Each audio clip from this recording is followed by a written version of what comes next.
people like me. You need people like me so you can point your fingers and say, that's the bad guy. That's the bad guy. That's the bad guy. That's the bad guy. That's the bad guy.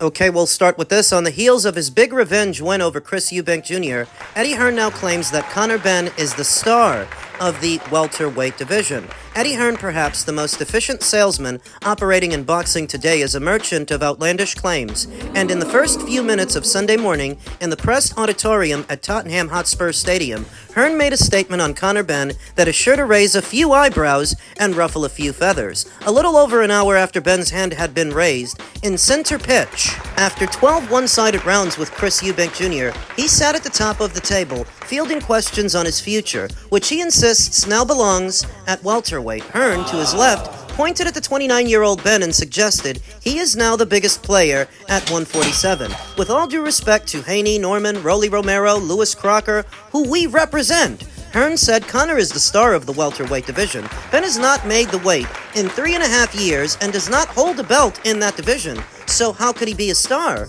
Well, he doesn't have to. He doesn't have to be a belt holder there to be the biggest ticket seller and the biggest marquee attraction. Which one of those aforementioned welterweights boxed in front of as many people as Conor Benn just did in his last 2 fights in a show that they were headlining? Not Rolly, not Ryan, not Devin, not Brian Norman, not Lewis Crocker, not none of them. And don't bring up Manny Pacquiao, because long gone are the days of Manny Pacquiao's would-be marquee value, as was evident in the Ugas fight and the more recent Mario Barrios fight, neither of which did big numbers. Nobody reported it. Manny's not the draw that he used to be, and you shouldn't need me to tell you that. Conroy's lack of activity as a welterweight means he's not currently rated by the ring at all. Somehow he remains at number 6 with the WBA and number 4 with the WBC in a division which housed all-time greats like Floyd Mayweather, Terrence Crawford, Manny Pacquiao, and Juan Manuel Marquez in the not-so-distant past. It is fair to say that it is not necessarily a golden age of welterweights. The incumbent champions would still argue that their stars are currently higher than Benn's in the wake of Hearn's claims. Except that those arguments wouldn't have a leg to stand on. Any old Joe Blow can argue absurdities thinking they have something to say. Yeah, the Democratic Party does it all the time. But how much of what they say actually amounts to anything? Lewis Crocker, like Conor Benn, filled a stadium in his last fight 2 months ago when he beat Paddy Donovan to claim the IBF title. Yeah, but it wasn't nowhere near on the scale of Benn versus Eubank 1 and 2. The outspoken Rolando Romero stunned Ryan Garcia to win the WBA title at Times Square in New York in his last fight. WBO champion Brian Gortex. His stock soared with his highlight reel knockout of Japan's own Jin Sasaki in June. Norman, of course, faces Devin Haney this weekend, another major player at welterweight.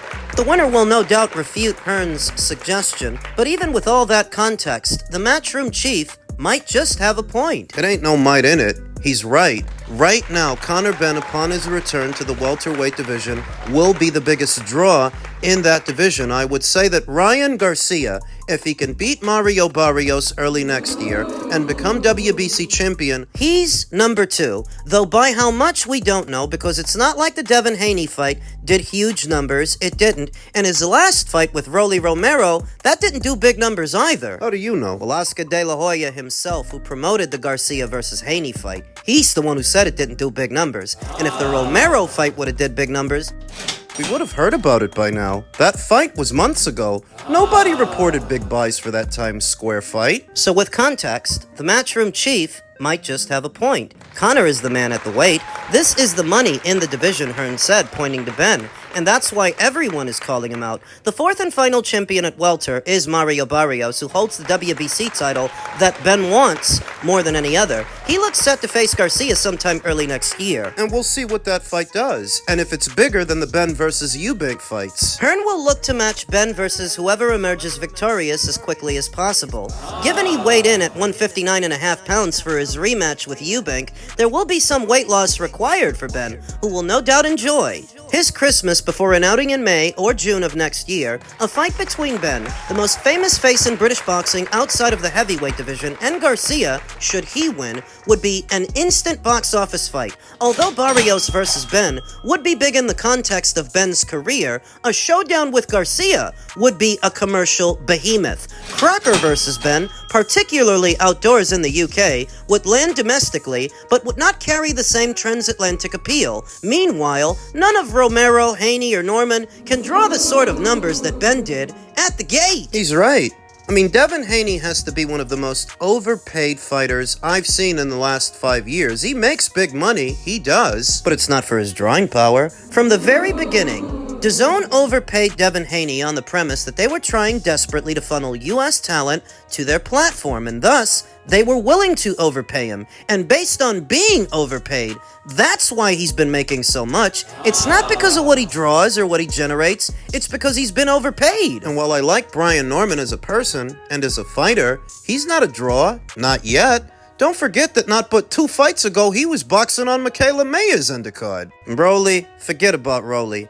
Outside of internet metrics, there's nothing to suggest he draws anything anywhere. Benn is the man, Conor Benn is the draw. Given his desire to claim the WBC title, the same green and gold strap that his dad Nigel held, and the fact that he occupies the number 4 spot with the WBC, Benn will likely pursue that route only. I know that every time he trains in his gym at home, he's got his dad's WBC belt up on the wall, Hearn said. He's looking at that every day and says, I'm gonna get one of them. The Barrios fight's there, the Crocker fight's there, and the winner of Haney versus Norman is there. But he's in a wonderful position. He's got a big fan base and a wonderful broadcaster behind us. The money in the division, it might not be that outlandish at all. Yes, I agree with everything Eddie Hearn said. Conor is riding high right now, more than anybody in the welterweight division. And as polarizing as the last 2 years have been for him with that doping fiasco, while there are some people that like him and some people that don't, it all lends itself to his profile and his marquee value moving forward. Because the people that like him and dislike him alike are all watching, are all paying attention, urging him on to victory or urging him on to defeat. They're all watching. You're going to leave it on that? Seriously? Well, right now, I'm not too happy about this. All right. Sorry, mate. Fucking hell. Last one. We're going to see you at 147 now, yeah? Yeah. Yeah. And you think you'll be all right back at that weight, yeah? We'll find out, won't we? Yeah. We'll find out. No pictures of me in sauna blankets in that, though. Moaning about it. I'll just get the weight off and get it done. that's the biggest obstacle for Conor Benn right now, is getting down to 147 that he hasn't made in 3.5 years, though at the same time, Conor Benn is still young, and he's really not a big guy. You could see that in the Eubank fight. I'm not telling you it's going to be a walk in the park, a picnic, him getting down to a weight that he hasn't made in 3.5 years, but because he doesn't really have a big frame, and because I don't think he walks around all that heavy, he might be able to get down there, though getting down there might prove more difficult than the fights that await him. Getting to welterweight might be more difficult than actually fighting those welterweights, because this is an exceptionally weak welterweight division, making it the ideal time for young Conroy to strike. On the heels of his revenge win over Chris Eubank Jr. that is marred with narratives about the weight cut. How did that affect Chris Eubank Jr.? You heard what Conor Benn said, that getting to welterweight, you're not going to see Conor doing the poor me thing, draped in sauna suits, moaning about it, like you saw Chris moaning about making a weight for the fight. Essentially making a weight you subjected yourself to, because you didn't have to fight Conor Benn, you chose to do that. the fuck is with the pity party? And you're noticing people disparaging Conor Benn's win on that premise, that it's the weight cut that beat Chris Eubank Jr. more than Conor. That disrespectful little tinge you've been seeing all weekend. Not wanting to give Conor Benn his just due is in part motivated by Eddie Hearns' detractors, the guys who don't like Eddie and by proxy don't like Conor, and are not at all happy that Matchroom has developed yet another marquee attraction, another star who's worth a lot of money. But Eddie Hearns' detractors will be following the career of Conor Benn with his supporters alike. You may as well be a supporter. You're going to talk about him. You're going to watch him when he fights. You know you are. So if you're seeing it, some people don't like the idea that Conor Benn won and he's a big draw now and all these things. That's what the numbers show. It's a numbers game. At least in part, that's what motivates it. You guys know that Eddie Hearn has always had his fair share of naysayers and detractors and people that don't like him for whatever reason, so by proxy, they don't like Conor. They don't like Matchroom's success. But that's very much the case. Matchroom has developed yet another big draw in the United Kingdom and perhaps in the world, depending on how far Conor can go. In men's heavyweight news, Moses Itauma sees bout with Jermaine Franklin as a chance to confront unanswered questions. Manchester, England. Moses Itauma has already been anointed as a heavyweight champion in waiting, but the 20-year-old is treating his upcoming fight with his respected American foe, Jermaine Franklin, as a chance to silence any remaining doubters. The heavyweight contenders will meet at Manchester's Co-op Live Arena on January 24th. The event will be broadcast exclusively on DAZN, and thankfully, it doesn't look to be a pay-per-view like Moses Itauma's last fight with Dillian Whyte. Likely because Jermaine Franklin is not as expensive to get in the ring as Dillian Whyte, and Jermaine Franklin has no track record as a box office star, so you don't gotta pay out as much. And thus, you don't have to charge us as much. Britain's Itauma, 13-0 with 11 KOs, has made a flawless start to his career, but the southpaw has been able to control the tempo and range of each and every one of his 26 professional rounds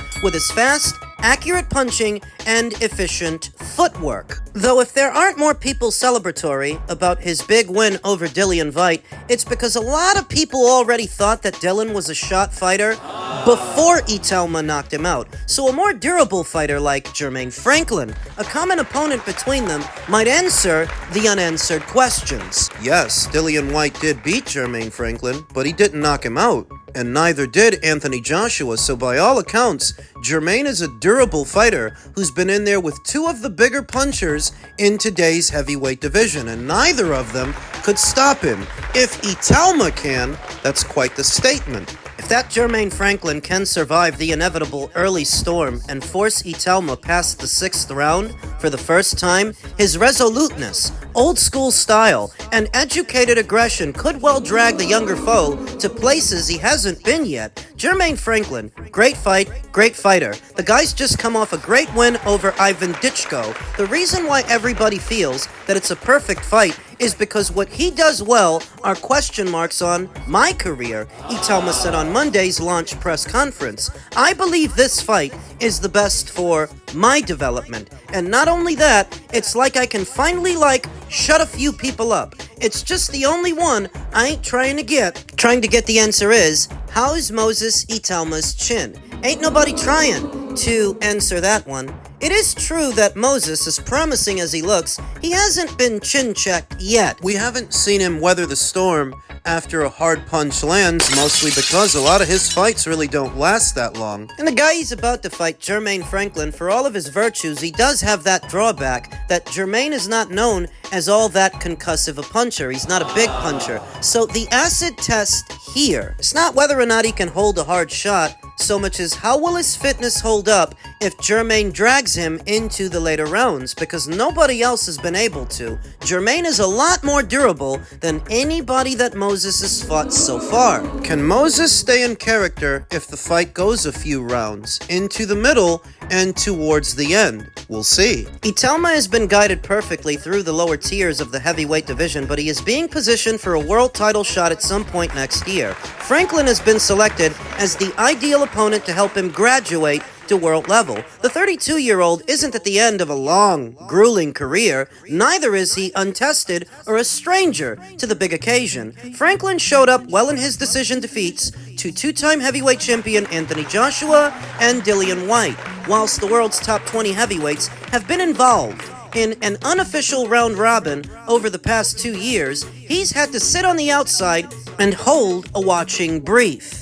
In September, Franklin outpointed the previously undefeated Kazakh Ditchko on the undercard of Crawford vs. Canelo and finally got his foot back in the door. His reward is one of the most high-profile assignments in the heavyweight division. Itauma accepts that Franklin is likely to provide him with the toughest test, but he doesn't believe that he is hungrier or more determined than any of his recent victims. I believe Dempsey McKean had the same fire, Mike Balogun had the same fire, Dillian White had the same fire, so it's nothing new, he said. I feel like even though I've been in this pro game for only 2.5 years, I feel like it's been 10. This boxing stuff, it's just something that I gotta do because I don't like to not be in the gym. When Jermaine Franklin came to my attention, I was just like, you know what? My coaches and trainers have been asking for this fight for so long, so let's make it happen. And it promises to be a good one. If Dillian White and Anthony Joshua were not able to stop Jermaine Franklin,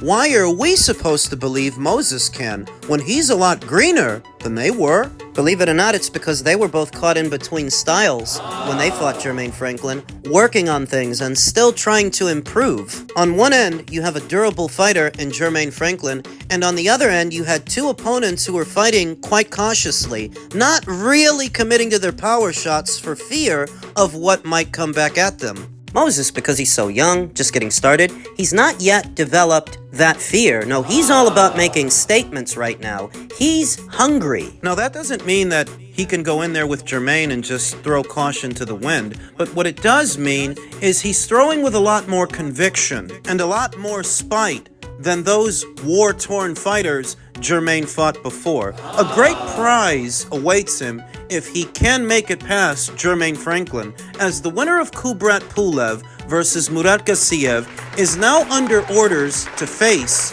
Moses Itauma. Kubrat Pulev has been permitted to move forward with a voluntary defense of his secondary WBA title. A ruling by the WBA granted sanctioning for Pulev's forthcoming WBA regular heavyweight title defense against former unified cruiserweight champion Murat Gassiev. The bout was already announced to take place on December 12th from duty-free tennis stadium in Dubai, UAE. At the time, the WBA had already ordered Bulgaria's Pulev to next face the #1 contender, Moses Itauma. That matter quickly dissolved when it was revealed that the 44-year-old already had other plans despite failing to notify the sanctioning body earlier, and thus, the winner of the fight, whoever it is, has to face Moses immediately afterwards. Now, I anticipate that the winner of the fight will be Murat Gassiev, who is many years younger than 44-year-old Kubrat, and I don't think Kubrat's got the legs to keep Murat off of him. Murat is best described as a mid-range to inside pressure fighter, a particularly heavy-handed one. I would argue that Murat punches harder than Jermaine Franklin, who Moses is about to fight. Even though he's a cruiserweight and moved up to heavy, he's shown more knockout power, even as a heavyweight, than Jermaine Franklin. So that's going to be a good fight when the time comes for Moses, who I anticipate he will beat Jermaine. It's just a question of how. Does he stop him like he stopped everybody else, or does he win a ho-hum decision? We'll see.